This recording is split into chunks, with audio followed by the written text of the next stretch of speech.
자, 오늘 본문 말씀을 가지고 자녀를 향한 부모의 사랑이라는 제목으로 함께 은혜를 나누겠습니다. 함께 우리 제목을 따라 합니다. 자녀를 향한 부모의 사랑. 한 번 더 따라 하시겠습니다. 자녀를 향한 부모의 사랑. 네, 고맙습니다. 오늘은 한국 교회가 어버이 주일로 지키는 주일입니다. 그래서 오늘은 어버이의 은혜 또 효도에 관한 말씀을 여러분에게 드리겠습니다. 그 은혜의 시간 되기를 간절히 바랍니다. 사랑하는 여러분, 정상적인 사람이라면 부모에게 효도해야 한다는 거 다 압니다. 그렇죠? 이것은 인륜이고 천륜입니다. 사람이라면 누구나 이 부모에게 효도를 해야 한다는 것을 잘 알아요. 왜냐하면 사람들은 누구나 다 할 것 없이 이 어버이의 은혜가 깊고 크고 위대하고 아주 숭고하다라는 것을 잘 압니다. 부모의 은혜, 부모의 사랑 모르시는 분들이 어디 있겠어요? 그러하기에 우리가 이 부모의 사랑을 깊이 생각을 하고 또 깊은 이해가 우리 가운데 있으면 있을수록 부모에게 효도하게 돼 있습니다. 더 잘하게 돼 있습니다. 따라서 어찌 보면 우리 효도의 시작은 이 부모의 은혜와 사랑을 깊이 생각하는 것부터 시작된다고 볼 수가 있는 것입니다. 부모의 사랑을 깊이 생각하면 생각할수록 마음에 이렇게 두면 둘수록 부모에게 효도하게 돼 있는 것입니다. 그래서 오늘은 본문 말씀을 통해서 자녀를 향한 부모의 사랑에 관한 말씀을 드리겠습니다. 자녀를 향해서 부모가 어떻게 사랑하는지, 부모의 사랑의 특징에 대해서 말씀을 드리며 은혜를 나누겠습니다. 큰 은혜 시간이 되기를 간절히 바랍니다. 이 앞서서 먼저 본문의 내용과 배경 설명을 여러분에게 좀 해드리겠습니다. 오늘 우리가 함께 읽은 이 본문 말씀은 다윗 왕이 그의 아들 압살롬이 죽었다라는 소식을 듣고 크게 오열을 하며 대성통곡하는 내용에 대한 이야기입니다. 사랑하는 여러분, 다윗 왕에게는 여러 명의 아들, 딸들이 있었습니다. 자녀들이 많았어요. 그리고 그 중에서 이 압살롬만큼 잘생기고 지혜롭고 능력이 있는 아들이 없었어요. 그래서 이 다윗은 압살롬을 매우 사랑했습니다. 압살롬이라는 이 다윗의 아들은 이스라엘 백성들에게도 꽤 칭송을 받았고 칭찬을 받았던, 인정을 받았던 그런 왕자였습니다. 사람들은 압살롬을 가리켜서 다윗 왕의 뒤를 이어서 한 나라를 통치해도 될 만한 그런 제목임을, 왕제임을 인정을 하였습니다. 그리고 성경 말씀을 보아도 이 압살롬에 대해서 평가가 상당히 후함을 알 수가 있습니다. 사무엘하 14장 25절을 함께 읽겠습니다. 온 이스라엘 가운데서 압살롬같이 아름다움으로 크게 칭찬받는 자가 없었으니 그는 발바닥부터 정수리까지 흠이 없었더라. 아멘.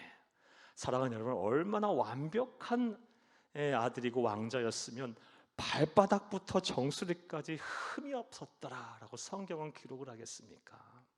아주 잘생겼을 것이고 또 지혜로웠을 것이고 능력이 출중했을 거라고 봅니다.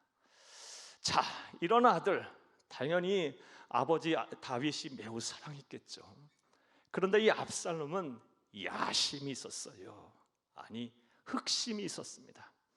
아버지 다윗이 분명히 살아있었음에도 불구하고, 분명하게 살아있음에도 불구하고 아버지의 왕자를 찬탈하려는 그런 야심, 흑심이 있었습니다.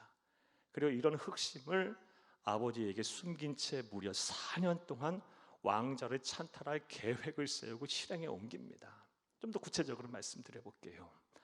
먼저 다윗 왕에게 향해 있던 민심을 빼앗아 와요. 민심을 자신에게 돌리려는 그런 작업들을 하고 그런 걸 실행에 옮겨서 성공을 합니다. 사무엘하 15장 말씀을 보게 되면 이 압살롬이 일찍 아침부터 성문에 나갔어요. 그리고 송사를 하기 위해서 다윗에게 재판을 받으러 오는 사람들에게 일일이 만나서 다윗 왕이 송사를 위해서 세운 사람이 없다라고 거짓말을 하고요, 자기가 재판을 해요, 왕 대신에. 그리고 아주 후하게 대접을 하면서 다윗 왕에게 가야 할 민심을 도둑질해요. 자신이 그 인기를 독차지해요. 4년 동안 그 일을 빠짐없이 했어요.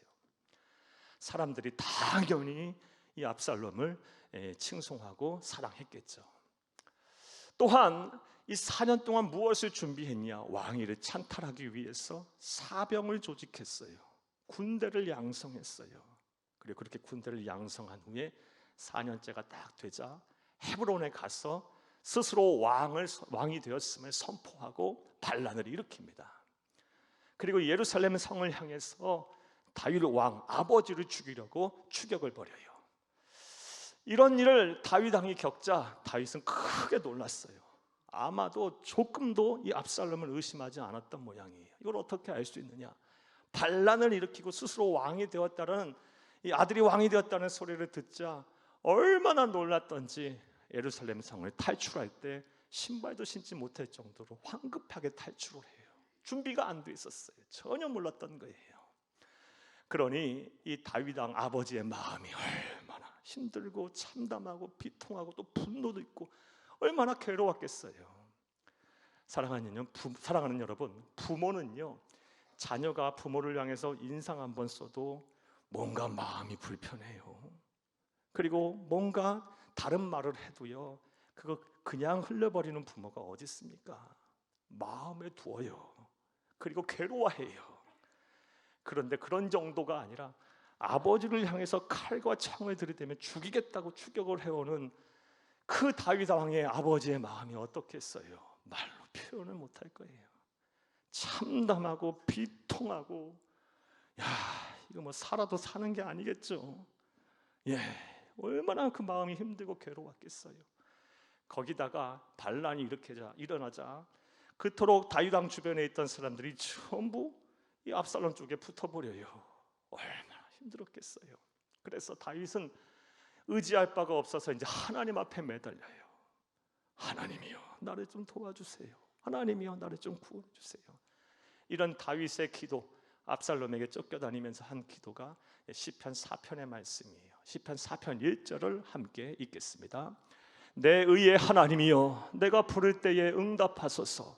곤란 중에 나를 너그럽게 하셨사오니 내게 은혜를 베푸사 나의 기도를 들으소서. 아주 힘들어서 그냥 간절한 마음으로 부르짖은 기도예요.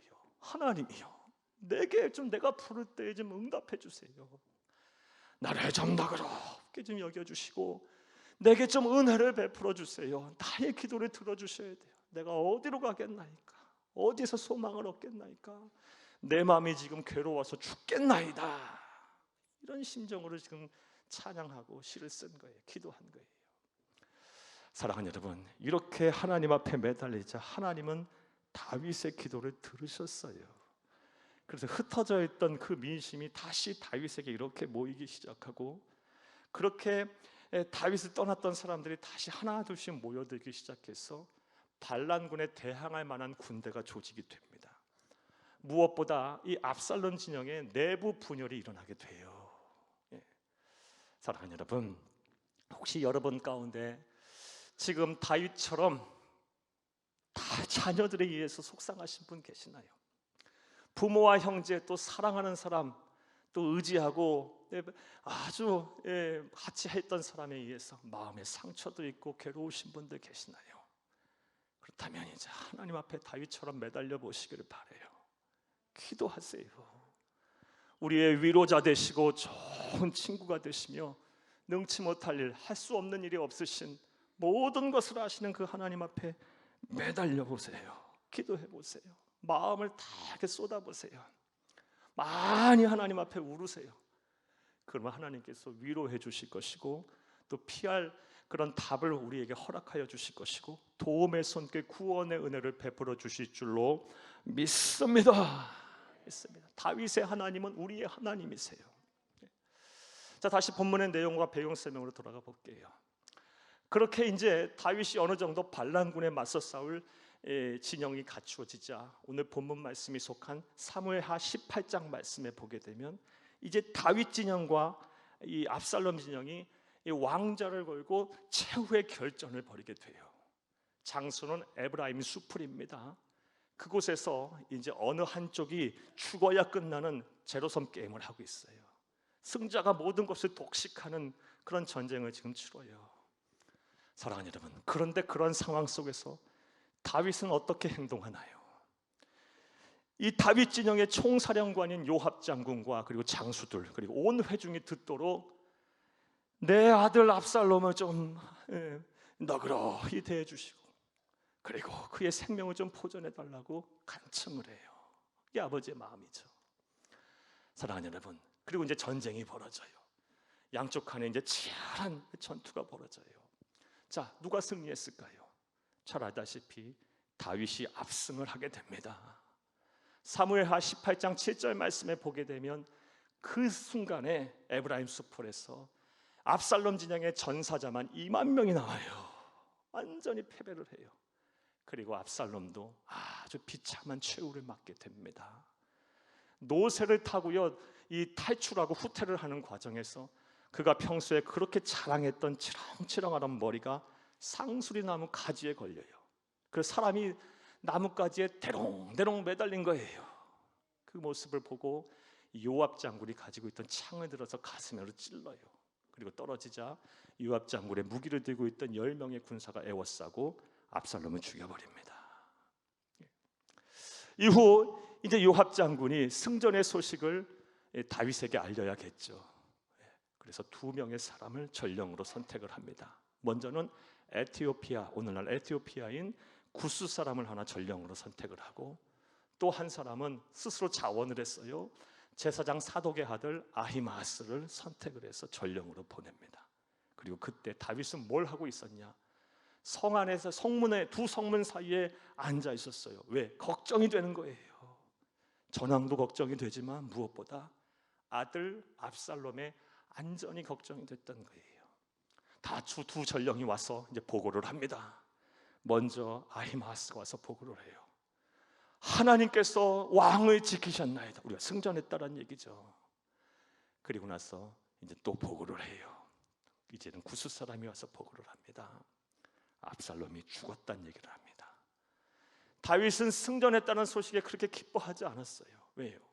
아들이 죽었다는 소식에 너무 마음이 아파서 왕의 체면도 불구하고 성문 위까지 올라가서 사람들 보는 앞에서 대성통곡을 합니다. 오늘 보면 33절을 함께 읽겠습니다.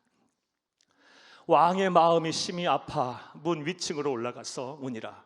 그가 올라갈 때에 말하기를 내 아들 압살롬아, 내 아들 압살롬아, 차라리 내가 너를 대신하여 죽었다면 압살롬 내 아들아 하였더라. 아멘. 사랑하는 여러분, 다윗은 자신의 아들 압살롬이 물론 반란을 일으켰지만 아들이 죽었다는 소식에 막 대성통곡하고 오열을 하고 있어요.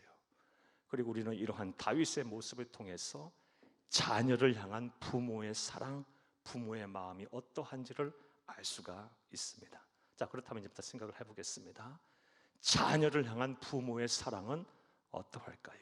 부모의 사랑의 특징은 무엇일까요? 이제부터 따라 하시겠습니다. 첫째로, 부모는 사랑할 가치조차 없는 자녀를 버리지 못하고 사랑합니다. 이게 부모의 사랑이고 마음이에요. 사랑할 가치조차 없는 자녀를 못 버려요. 그리고 마음에 두고 사랑해요. 어떻게 부모가 자녀를 버립니까? 사랑할 가치조차 없이 그렇게 악한 일을 행한 자녀를 할지라도 부모는 자녀를 못 버리고 사랑해요.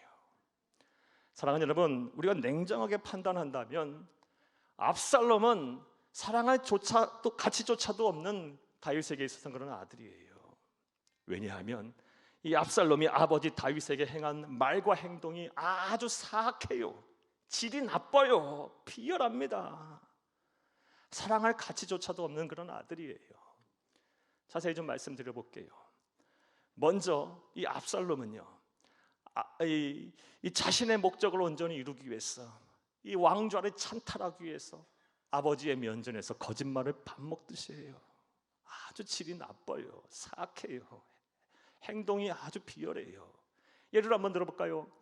사랑하는 여러분, 사무엘하 15장 7절에서 8절 말씀해 보면 이렇게 이 압살롬이 거짓말을 해요. 아버지 다윗에게 가서 내가 지금 예루살렘 성에 있는데 헤브론에 가게 해주세요. 가려는 목적을 물어봤겠죠. 내가 하나님 앞에 서원한 것이 있는데 이 서원한 것을 갚고 앞으로 신앙생활 잘하기 위해서 간다라고 속여요. 다윗은 신앙인인데요, 자식이 신앙생활 잘한다는 말을 듣고 기뻐하지 않을 부모가 어디 있어요? 허락을 해줘요. 그런데 헤브론에 가는 속셈은 따로 있었어요. 말씀드렸다시피 반란을 일으키러 간 거예요. 딴짓하러 간 거예요. 왕자를 찬탈하러 간 거예요. 거짓말을 한 거예요. 사랑하는 여러분, 또한 이 압살롬은요, 자신의 목적을 이루기 위해서 수단과 방법을 가리지 않은 사람이에요. 아주 폭력을 행사하고요, 아주 비열한 짓을 했어요. 역시 예를 한번 들어볼까요? 사무엘하 16장 22절 말씀에 보면 압살롬이 다윗이 떠난 예루살렘의 성에 들어와서 제일 먼저 한 일이 무엇인지 아십니까? 다윗의 후궁들을 데려다가 옥상 위에 데려가서 사람들 다 보는 앞에서 윤간합니다. 사랑하는 여러분, 다윗의 후궁과 이 압살롬과의 관계가 어떻게 돼요? 물론 피 한 방울 섞이지 않았다 할지라도 사랑하는 여러분, 어머니와 자녀과의 관계예요. 부모예요. 부모. 패륜을 저지른 거예요. 목적을 위해서 수단과 방법을 가리고 폭력을 행사한 거예요. 그 이유가 뭐예요? 아버지를 공개적으로 모욕한 거예요. 그리고 이 아버지의 왕권이 이제 자기에게 왔음을 대내외에 선포한 거예요. 이 목적을 이루기 위해서 폭력을 막 행사한 거예요. 패륜을 저지른 거예요. 아주 질이 나빠요. 악마 같은 짓이에요. 사랑하는 여러분, 사랑을 조차 가치조차 없는 그런 아들이에요. 그런데 아버지 다윗의 마음은 어떠합니까? 오늘 보면 18장 5절을 함께 읽겠습니다. 왕이 요압과 아비새와 이때에게 명령하여 이르되 나를 위하여 젊은 압살롬은 너그러 이태우하라 하니 왕이 압살롬을 위하여 모든 군지휘관에 명령할 때에 백성들이 다 들으니라. 아멘. 자식은 아버지를 공개적으로 모욕하고 죽이려고 하는데 아버지는 자식을 지키려고 해요. 이게 부모의 마음이에요. 사랑을 조차 가치조차 없는 아들이라도 못 버리고 그 아들을 지키려고 하는 아버지의 사랑, 아버지의 마음을 읽을 수 있어요. 심지어 오늘 본문 33절에 보게 되면 자기 목숨보다 자녀의 목숨을 앞에 둬요. 33절 다시 한번 읽겠습니다.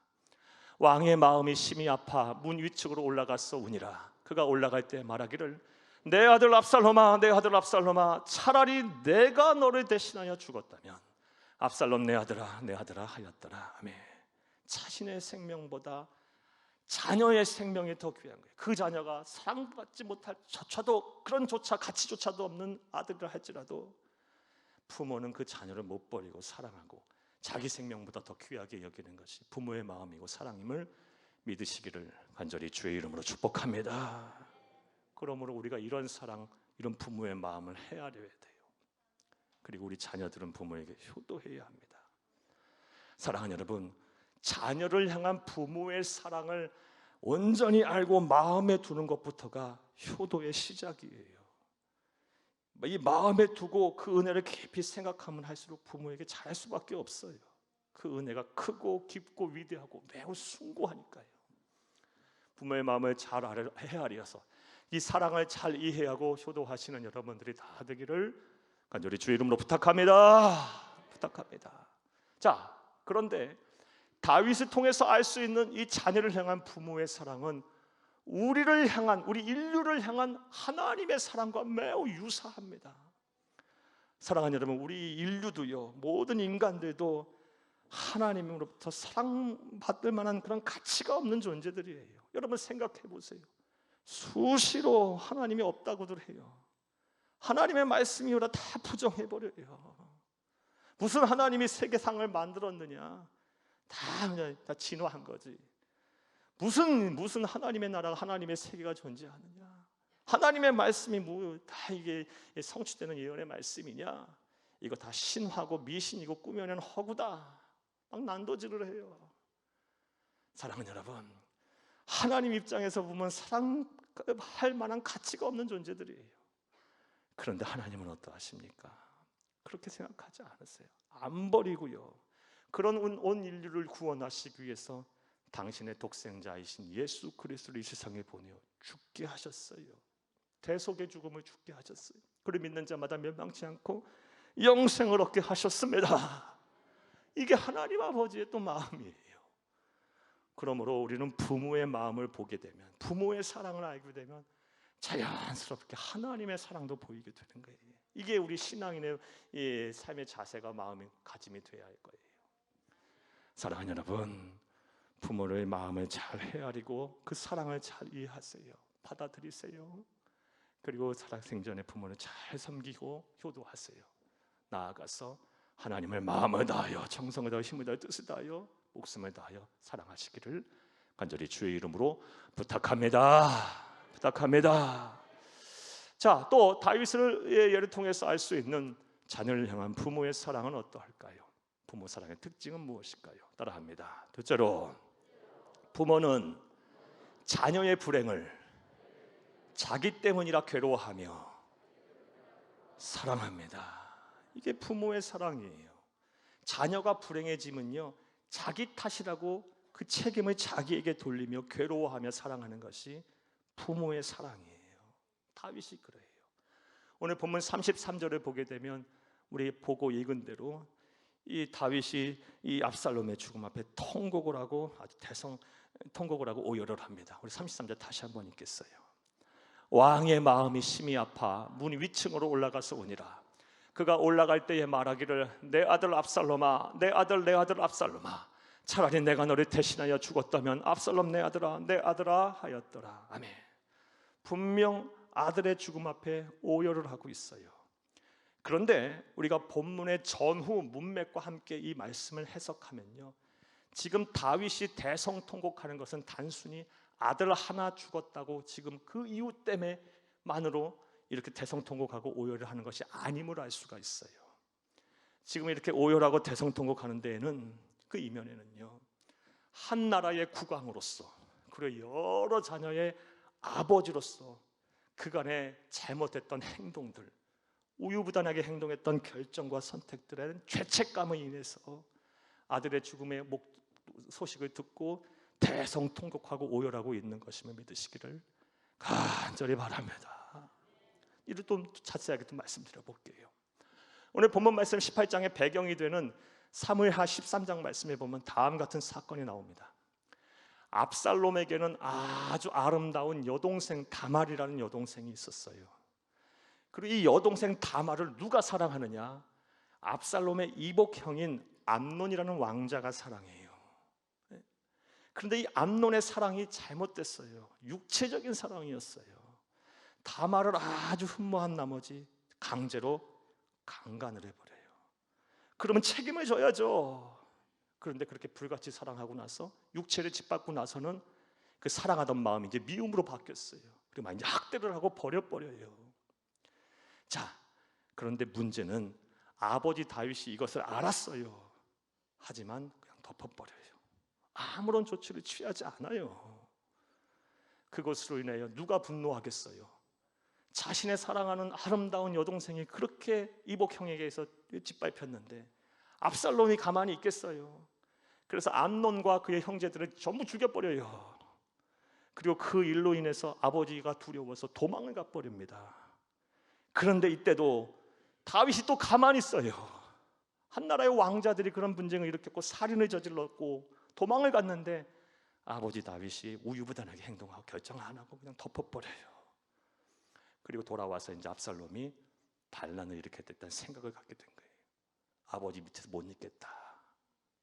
그때부터가 시작했던 거예요. 사랑하는 여러분, 따라서 다윗이 이 압살롬이 죽었다는 소식을 듣고 대성통곡하고 오열할 때 그간에 다윗은 그런 생각들, 그런 일들이 주마등처럼 싹 지나갔을 거예요. 내가 그때 암논이 딸 다말을 겁탈했을 때, 그때 내가 분명히 암논을 치리했어야 했는데 내가 그렇게 하지 않아서 압살롬 네가 반란을 일으키고 네가 죽었구나. 얼마나 후회하고 참회하고 통회했을까요? 또 그때 내가 이 압살롬 너와 이 너의 동생인 다말을 더 따뜻한 품으로 끌어안고 더 위로하고 또 보호하고 돌봐줬어야 되는데 그렇게 하지 않아서 네가 반란을 일으키고 결국 죽게 되었구나. 내가 죽일 놈이구나. 내가 죽일 놈이구나. 얼마나 통회하고 자복하며 얼마나 회한의 눈물을 흘렸을까요? 또 압살롬이 암논을 죽이고 왕자들을 죽이고 도망갔을 때 그때 내가 너를 정확하게 훈계하고 치리하고 했으면 네가 삐뚤어지지 아니하고 다시 재기하고 다시 반듯한 왕자로서 그렇게 사람들이 존경하고 사랑하던 왕자로서 흠이 없던 왕자로서 거듭났을 텐데 내가 그때 아무 일도 행하지 아니하고 너를 내버려둬서 네가 반란을 일으키고 결국 죽게 되었구나. 내가 죽일 놈이다. 내가 죽일 놈이다. 얼마나 그랬을까요? 무엇보다 다윗은 일찍이 우리아의 아내 밧세바를 범했어요. 그리고 우리아를 죽게 만들었어요. 그 일로 인해서 하나님께서는 다윗에게 말씀하셨어요. 너의 집안에 칼이 끓이지 않을 것이다. 그 칼이 너에게 힘이 있구나. 다윗이 얼마나 후회가 됐을까요? 내가 하나님 앞에 받아야 될 벌을 네가 받았구나. 나 때문에 네가 죽게 되었구나. 얼마나 후회하고 얼마나 참회하고 통회했을까요? 사랑하는 여러분, 물론 죄는 누가 진 거예요? 압살롬이 진 거예요. 하지만 누가 더 마음이 아팠고 누가 그 책임을 자기에게 돌렸을까요? 아버지 다윗이 더 그랬을 거예요. 사랑하는 여러분, 이처럼 부모는 자녀의 불행을 자기 탓으로 돌리며 괴로워하며 사랑합니다. 이게 부모의 마음이에요. 이것은 우리의 삶의 자리에서도 우리가 어렵지 않게 우리가 발견할 수 있고 또 공감할 수 있어요. 사랑하는 여러분, 여러분의 아들, 딸들이 잘 되면 여러분 그 공로를 누구에게 돌립니까? 여러분이 없습니까? 아니죠. 내 아들이 얼마나 똑똑한지 몰라. 내 딸이 얼마나 능력 있는지 몰라. 얼마나 열심히 해서 그렇게 된지 몰라. 아들, 딸들이 잘 되면 그 공로를 누구에게 다 돌려요? 아들, 딸들에게 돌리는 게 부모의 마음이에요. 그런데 똑같은 아들, 딸들이 잘못돼 봐요. 그럼 아들, 딸들이 못해서 그렇다고 아들, 딸 흉보는 부모가 과연 있겠냐고요. 내가 부족해서 내가 못 도와줬어. 그때 내가 도와줬어야 되는데, 그때 내가 잘해줬어야 되는데, 그때 내가 못해서 내 아들은 내 딸이 힘들고 어렵고 이렇게 잘 되지 못했구나. 이게 부모 마음, 부모 사랑 아니겠습니까? 사랑하는 여러분, 이처럼 부모는요 자녀의 불행을 자기 탓으로 돌리면서 괴로워하며 사랑합니다. 이게 부모의 마음이에요. 그러므로 우리의 자녀들은 이 부모의 마음을 잘 헤아리면서 효도해야 할 줄로 믿습니다. 자, 그런데 또 이러한 자녀를 향한 부모의 사랑과 하나님의 사랑이 매우 유사합니다. 사랑하는 여러분, 하나님도 온 인류의 악을 보면서 모든 책임을 인류에게 전가시키지 않았어요. 오히려 그 책임과 그 탓을 누구에게 돌리셨어요? 당신 자신에게 돌리셨어요. 그래서 대신 죽으신 거예요. 십자가에서 대신 죽으셨어요. 그리고 우리로 하여금 구원의 길, 영생의 길, 살 길을 예비하신 거예요. 하나님의 사랑과 부모의 사랑은 매우 유사해요. 자, 이제 권면의 말씀을 드릴게요. 사랑하는 여러분, 부모의 사랑, 부모의 마음을 가슴 깊이 잘 새기세요. 사랑하는 여러분, 자녀 없는 사람은 있을 수 있지만 부모 없이 태어난 사람, 부모 없는 사람은 없어요. 이 부모의 사랑을 마음에 잘 새기고 특별히 부모님 살아생전에 잘 섬기는 여러분이 다 되기를 간절히 주의 이름으로 축복합니다. 사랑하는 여러분, 보이는 부모에게도 잘못하면서 보이지 아니하는 하나님을 사랑한다는 건 말이 안 되는 거예요. 이건 외식이에요. 그렇게 될 수 있다고 생각하는 사람 다 외식이에요. 그리고 그런 하나님의 사랑은 반드시 실패하게 돼 있어요. 하나님을 사랑하고 부모를 사랑하고 이것이 하나님의 강력한 뜻과 의지임을 알고 열심히 보며 효도하는 귀하고 복되고 지혜로운 성도님들이 다 되시기를 간절히 주의 이름으로 축복합니다. 자, 이제 말씀 맺겠어요. 오늘은 예간지에 실렸던 아주 짧은 글 하나를 여러분에게 읽어드리면서 말씀을 맺겠어요. 들어보세요. 아이들이 자라면서 아버지에 대한 상이 바뀐다고 한다. 4살 때 아빠는 무엇이나 할 수 있고 모르는 것이 없다. 12살이 되면 아는 것이 별로 없는 것 같다. 14살이 되면 생각하는 것이 구식이고 아는 것도 없다. 21살이 되면 아버지는 구제불능 골동품이다. 그런데 25살이 되면 달라진다. 아버지가 아는 것 같다. 30이 되면 이 일을 가지고 아버지와 상의하고 싶다. 50세가 되면 아버지는 훌륭했다. 아버지는 이 일을 어떻게 처리하셨을까? 60이 넘으면서 나는 아버지만큼 되지 못했음을 깨닫는다. 아버지는 정말 훌륭한 분이셨다. 하지만 이제는 내 곁에 없다. 사랑하는 여러분, 우리가 어리고 철이 없을 때는 부모를 몰라요. 부모 마음도 모르고 부모의 사랑도 몰라요. 그래서 효도하지 않고 부모에게 잘 안 해요. 하지만 철이 들고 나서 이제 부모의 마음도 알고 부모의 사랑도 알게 되면 어떻게 돼요? 또 효도하고 싶어도 부모가 세상에 계시지를 않아요. 여러분 어떠세요? 그래서 우리가 힘든 거 아니에요? 여러분, 부모에게 효도해야 된다는 거 모르는 사람이 어디 있어요? 그런데 우리는 늘 그거에 관해서는 죄인이고 늘 부족하고 늘 마음이 아프고 늘 어렵잖아요. 사랑하는 여러분, 오늘 말씀 들으신 대로 부모의 사랑을 알고 그 사랑을 마음에 깊이 두고 새기는 것부터가 효도의 시작이에요. 여러분, 하나님께서 말씀하신 대로 또 온 인류와 천륜대로 살아계신 부모를 잘 섬기고 효도하시는 여러분들 되기를 간절히 바랍니다. 그리고 지금 부모가 살아계시지 않는다면 여러분의 자녀들과 여러분의 후손들이 그렇게 되기를 간절히 바랍니다. 하나님을 또 잘 섬기세요.